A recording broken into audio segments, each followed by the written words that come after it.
महाराज जी, महाराज जी, इनका प्रश्न है कि कहीं बाहर जहाँ जाते हैं, जैसे पूजा पाठ कराने या किसी भी शास्त्र अध्ययन कराने, तो कुछ लोग मतलब कहते हैं कि जब लोगों पे अत्याचार होता है या प्राकृतिक आपदाएं आती हैं या कुछ ऐसा होता है तो फिर भगवान हमारी सहायता क्यों नहीं करते? पाप करो तुम और भगवान तुम्हारी सहायता करेंगे। कानून सुरक्षा के लिए बना है, और अगर कानून के विपरीत करोगे, मार डंडे तुम्हें वही कानून अंदर कर देगा। अगर आप कानून के अंतर्गत हो, आप कहो तो 10 सिपाही आपके साथ चलेंगे, आपकी सुरक्षा करेंगे। और कानून के विपरीत चलोगे ना तो आप एक मार डंडे हथकड़ी पकड़ के अंदर कर देंगे। सुरक्षा के लिए बने हैं, रक्षा के लिए विधान बने हैं, तो विधान के अनुसार चलो ना। तुम करोगे व्यभिचार, तुम करोगे। अगर हमारे समाज में ऐसी वासनाएं फैल रही कि बच्चे सुरक्षित नहीं, परिवार सुरक्षित नहीं, धर्म सुरक्षित नहीं, अब आप विचार करो, बच्चे हैं या बच्चियां हैं या घर की बहुएं हैं, अगर आप उनका अपवित्र भाव से शोषण करते हो, ये किसके पास जाए? अपने कर्म को देखो, इसी जन्म के कर्म को देखो। हम कह रहे हैं कितनी ऐसी गलतियां हुई जिन गलतियों का ओपन होने पर दंड आप कानून में पढ़ लो। अब आप एक विचार करो, एक माँ अपने स्वस्थ बच्चे गर्भस्थ को, नहीं हमारी रुचि नहीं, अभी नहीं चाहिए बच्चा, तो तुम्हारी बुद्धि भ्रष्ट हो गई थी, फिर उस क्रिया को क्यों किया? गर्भ को क्यों आने दिया? अब जब गर्भ सृजन हो गया और आप उसकी हत्या करवाते हो, तो छोटा मोटा पाप है। अब ये जब अपना रूप लेगा, मान लो लड़का हुआ, बहुत बढ़िया पढ़े लिखेगा, और इसके बाद थप्पड़ चलाएगा तुम्हारे, इसके बाद रोज चलाएगा तुम्हें, तुम्हारे सामने विध्वंस लीला करेगा, और तुम फिर वो अपने आप, जब तुम्हारी पूरी आसक्ति हो गई तब उसे करेगा। अब मर जिंदगी भर रो।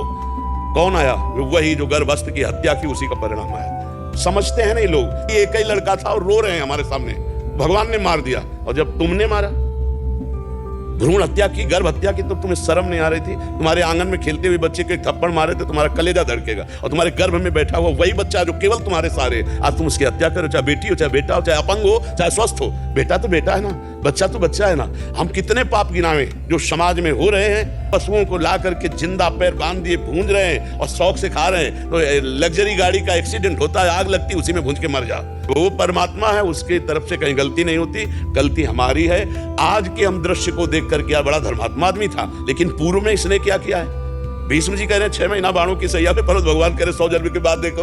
यहाँ तो पूरा रजिस्टर चल रहा है।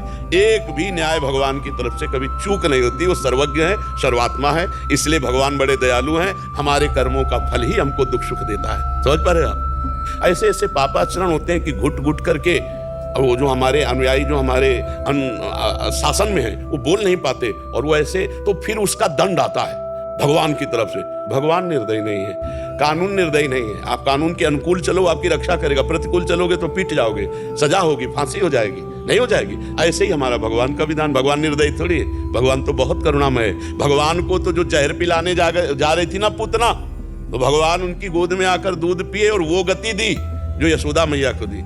जहर पिलाने वाले को वो माँ की गति देते हैं, वो मंगल भवन है, काहे किसी का मंगल करेंगे? अब सोचने वाली बात है, यदि गुनाह करे और उसे सजा ना मिले, भगवान के नाम ले, तो क्या हो? लोग रात की गुनाह करेंगे और दिन के उजाले में भक्ति करेंगे। इससे भगवान को नाम लेने वाले सबसे अधिक गुनहगार बने और सबसे अधिक अधर्म वही करेंगे। रावण भी हुआ, भगवान का ही नाम लेता था, अधर्म किया, नाश हुआ। फर्क नहीं पड़ता कि आप नाम ले तो आप जब अधर्म करोगे, गलत करोगे तो सजा मिलेगी। भक्ति का आधार है सच की ओर ले जाने के लिए, सत्य की ओर ले जाने के लिए और सही करने के लिए प्रेरणा देती है, ना कि भक्ति आपको बढ़ावा देगा गलत करने, आपकी रक्षा करेगा। गलत करोगे आपको बढ़ावा देगा, ऐसा कुछ नहीं। परंतु आजकल के लोगों का दिक्कत यही है कि वह लोग बस गलत ही सोचते हैं। उन्हें लगता है कि भगवान के नाम लेंगे, गंगा स्नान करेंगे, तीर्थ करेंगे तो उन्हें भोगना नहीं पड़ेगा उनकी गलती। भूल जाते हैं